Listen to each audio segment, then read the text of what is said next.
আমরা সেগুলো প্রস্তুত ছিলাম না, কাজে আমরা প্রস্তুতি নিচ্ছিলাম নির্বাচনে যাওয়ার জন্য। কিন্তু আমরা নির্বাচনের জন্য আমরা আপনাদের থেকে দরখাস্ত চাইলাম, আমরা সিলেকশন করলাম, আমরা নমিনেশন দিলাম, আপনারা সাবমিট করলেন, উইথড্রলের ডেট চলে গেল, আমরা মাঠে প্রার্থী চলে আসলো। না এইভাবে চলা যায়। তারপরে তখন পর্যন্ত আমাদের দর কষাকষির ফলাফল শূন্য। শুধু একটা দিন আমাদের বাকি থাকলো 16 ডিসেম্বর। 17 ডিসেম্বর আমাদের প্রতীক বরাদ্দ, এটা আমরা ধরে গেছিলাম, প্রতীক বরাদ্দ না করলে নির্বাচনে যেতে পারবে না। 16 ডিসেম্বর রাত্রে আমাদেরকে 26টার একটা তালিকা দেওয়া হলো, যে তালিকায় আমাদের একটি পর্যন্ত নির্বাচনের সময় 100 তালিকা, 70 তালিকা, 40 তালিকা, 50 তালিকা প্রায়োরিটি বেসিসে বিভিন্ন ভাবে দিয়েছিল। এগুলোর কোনো বলার না করে নিজের ইচ্ছায় যেখানে যেখানে আমাদের ওখান থেকে কিছু নিয়েছে, সেখানে যার যেরকম ভাবে মনে হয়েছে তার 26টা তালিকা এবং পরিষ্কার করে দিল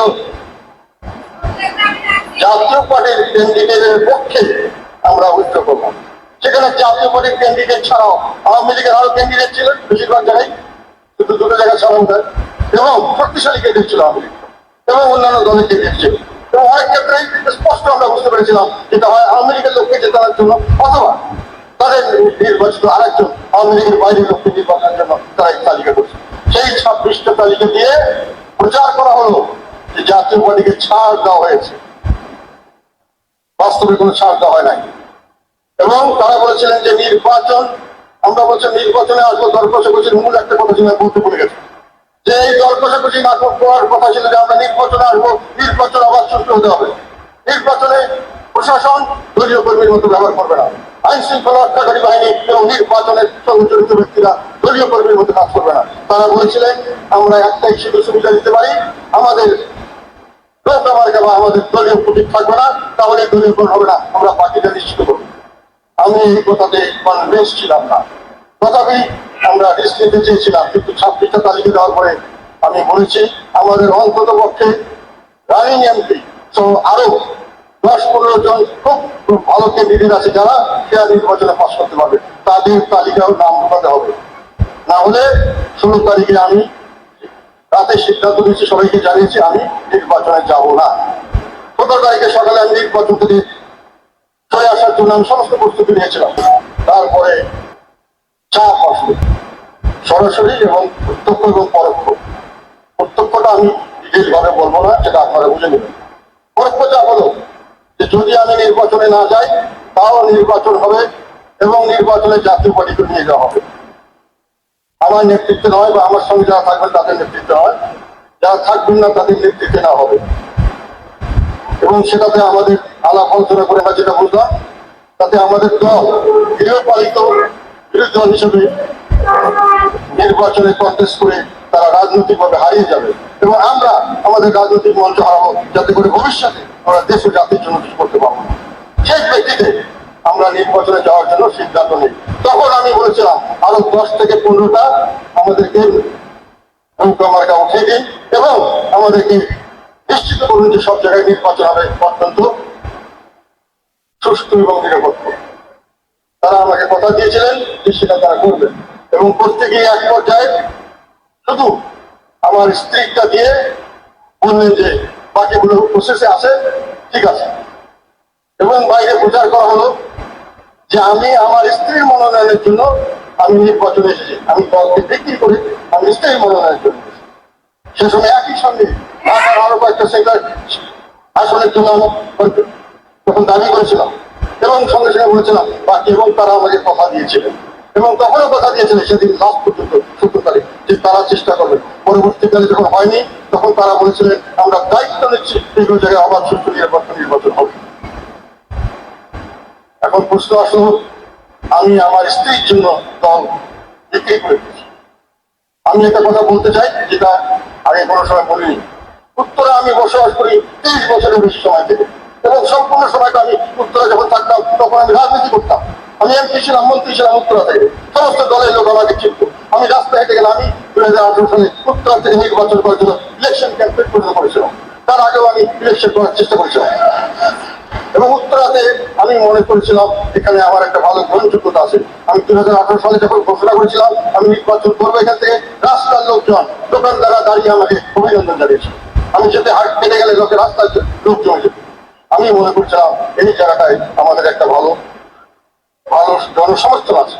এবং আমার ভাই দীর্ঘদিন থেকে ওখানে 20-25 বছর থেকে কালচারাল অ্যাক্টিভিস্ট হিসেবে উত্তরে পরিচিত। আমার ভাই কোনো কালচারাল অ্যাক্টিভিস্ট হিসেবে পরিচিত ছিল।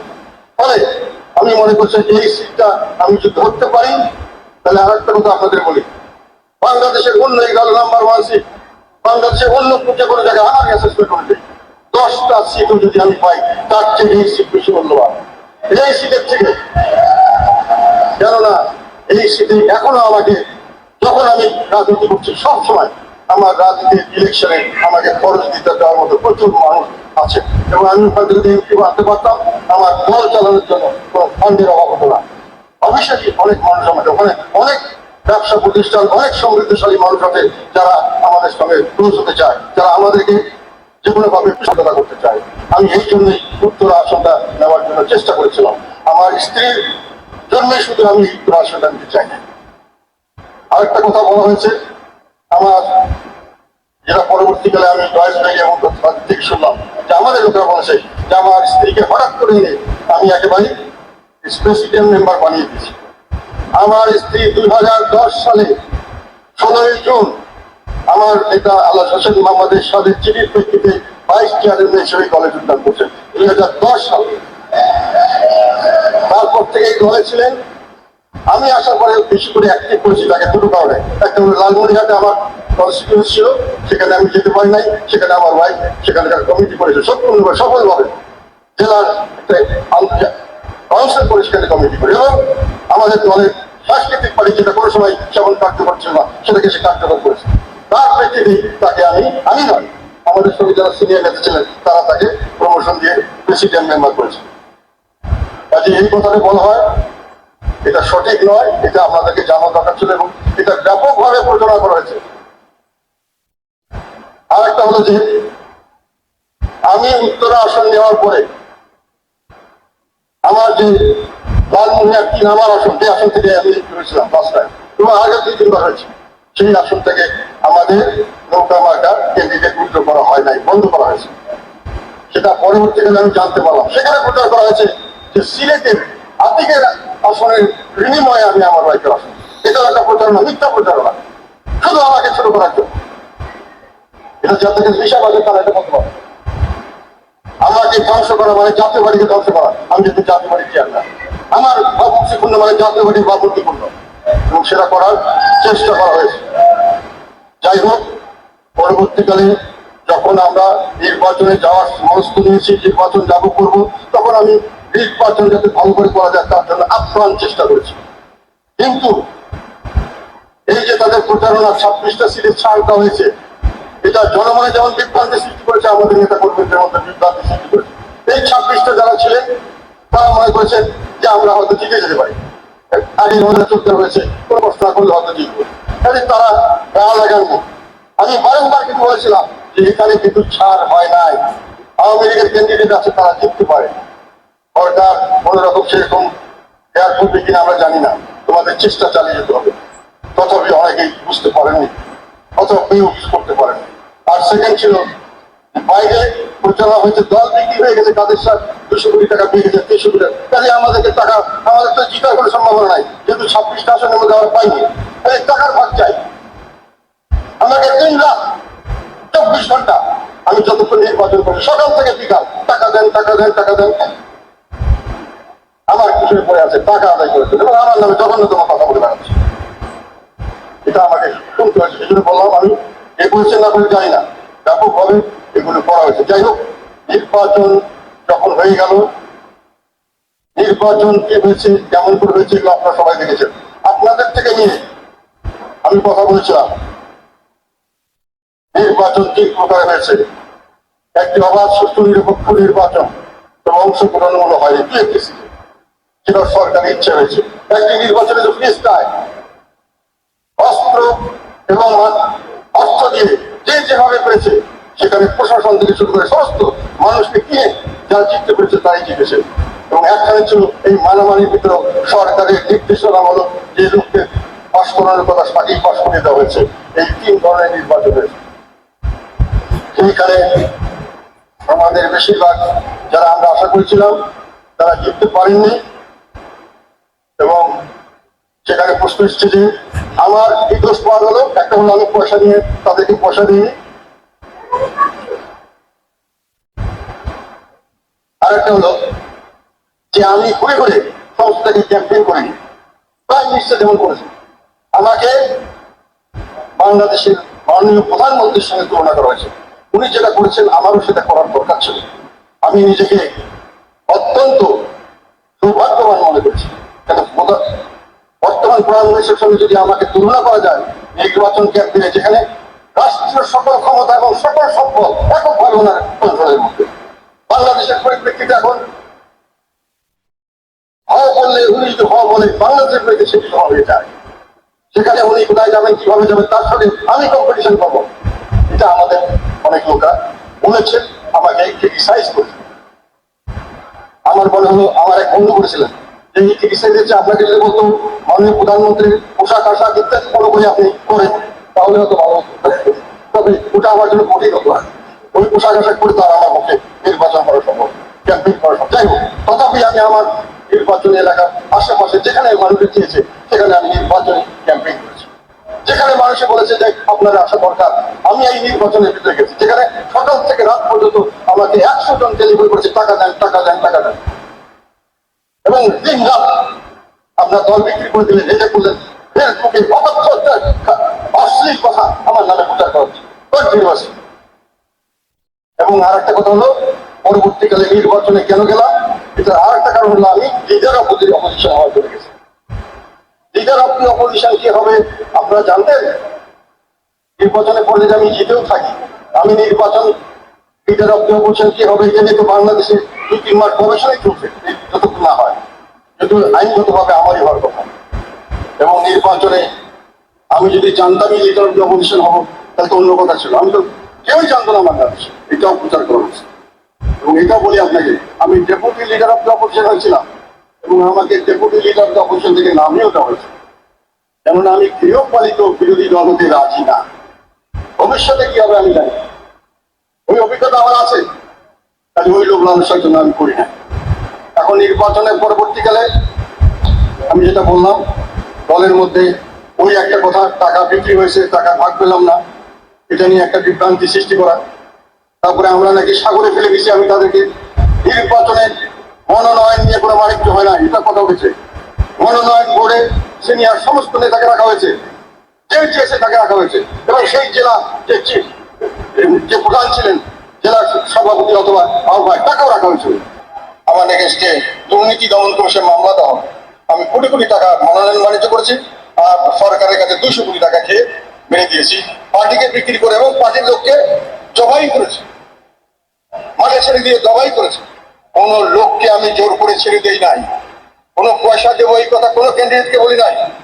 সমস্ত ক্যান্ডিডেটকে আমি জিজ্ঞাসা করেছি তোমাদের কি ইলেকশন করার মতো অর্থ আছে? সবাই বলেছে আছে। সামর্থ্য আছে? হ্যাঁ আছে, ইলেকশন করবো। তখনই ইলেকশনে যাওয়া হয়েছে, এবং তারা ইলেকশনে গিয়ে অনেকেই, আমি সবার কথা বলবো না, অনেকেই আমাদের এখান থেকে একবার টাকা চেয়ে যে ওখানে গিয়ে ওখানকার ক্যান্ডিডেটদের সঙ্গে দর কষাকষি করেছেন। এটা আমাকে ওখানকার ক্যান্ডিডেটরা বলেছে। আমরা ইলেকশন করেছি এর আগে 2001 পর্যন্ত, 2096, 2001, 91 একক নির্বাচন করেছি। সে সময়ও আমরা জানতাম 40 থেকে 50 জন আমরা জাতীয় পার্টির ক্যান্ডিডেট ফাইট করতে পারবো। আর বাকিদেরকে আমি শাসককে জিজ্ঞাসা করেছিলাম বাকিদেরকে কেন দিচ্ছেন, বলে আরো পোস্টার লাগায় ঘোরাঘুরি করবে, জাতীয় পার্টির নামটা থাকবে। এবারও আমরা সেদিক আশা করেছিলাম, কিন্তু ওনারা পোস্টারও লাগান নাই। ওনারা কাজের মধ্যে অনেকে করেছেন প্রকাশ্যভাবে জ্ঞান দরবার করে, দর কষাকষি করে বিক্রি করেছেন অনেকে, আবার কিছু হয়তো টাকা পয়সা পেয়ে আমাদের বিরুদ্ধে টেলিভিশনে এসে অকথ্য ভাষায় গালাগালি করেছেন। যাই হোক, আমার কথা হলো সত্য সত্যই থাকে, মিথ্যা মিথ্যাই থাকবে। তবু আমার মনে হয়েছে যে আপনাদেরকে দেখে এই কথাগুলি বলা আমার দরকার ছিল। এখন যে রাজনীতি দাঁড়িয়েছে, আপনাদেরকে একটা কথা বলে, আমি সংসদে বলেছি, নির্বাচন গ্রহণযোগ্য হয় নাই। আমরা যা গেলেও হতো না, এখনো হয় নাই। আমরা না গেলেও নির্বাচন হতো, জাতীয় পার্টি হতো সেখানে যেত, সরকারের সেই রকম প্রস্তুতি নেওয়া ছিল। এবং আমরা যদি তারা নাও যেত, যদি জাতীয় পার্টি সরকারভাবে না যেত এবং নির্বাচন গ্রহণযোগ্য না হতো, তাহলে এখনকার অবস্থা এখনই থাকতো। এখন আর একটা কথা, দুঃখের কথা বলি, বিএনপি আন্দোলনে পরাস্ত হয়েছে, আমি তাদের দোষ দিই না, আমি সহানুভূতিশীল। দেশের স্বার্থে তারা কিছু কাজ করতে চেয়েছিল, তারা সফল হয়নি, কিন্তু তারা খুব সুন্দরভাবে তাদের দোষটা আমার ঘাড়ে চাপিয়ে দিয়েছে।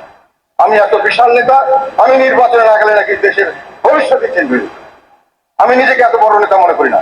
এবং আমি স্পষ্ট ভাবে বলতে চাই, আমি নির্বাচনে যাই আর না যাই, নির্বাচন গ্রহণযোগ্য হোক আর না হোক, যে পরিস্থিতিতে এখন আছে, এখন গ্রহণযোগ্য হয় নাই, সেই রকমই থাকতো এবং এইরকমই দেশ চলতো, এইভাবে সরকার চলতো। কাজেই আমাকে দোষ দিয়ে নিজের দোষ টাকার চেষ্টা করবেন না। বিএনপি জামাত দিন রাত আমি বেঈমান, আমি গেলাম জন্যই নির্বাচন হলো, আমি না গেলেই নির্বাচন ভণ্ডুল হয়ে যেত, তারা আমার ক্ষমতা আসতেন, ইত্যাদি ইত্যাদি ইত্যাদি। এগুলো হলো নিজেদের দোষ থাকার জন্য আমার কাছে দোষ দেওয়া। যেটা বলেছিলাম সংসদে, আমি বলেছি যে নির্বাচন ভালো হয় নাই। সংসদে আমি বলেছি এই পরিস্থিতিতে সামনের দিকে কোন দল রাজনৈতিক দল হিসেবে টিকতে পারবে না, আমাদেরকে তারা কোনো স্পেস এখনো দিচ্ছে না। আমরা নির্বাচনে যাচ্ছি, নিয়মতান্ত্রিক পথে আন্দোলন করার চেষ্টা করছি, সরকারের বিরুদ্ধে কথা বলছি, ভোট দেওয়ার চেষ্টা করছি, আমাদেরকে কোনোখানে দাঁড়াতে দেওয়া হচ্ছে না, ভোট দেওয়া হচ্ছে না, আমাদের জিরো করে দেওয়ার চেষ্টা করছে আর অপপ্রচার করে। আর বিএনপিকে তো মাঠে নামতেই দেওয়া হচ্ছে না।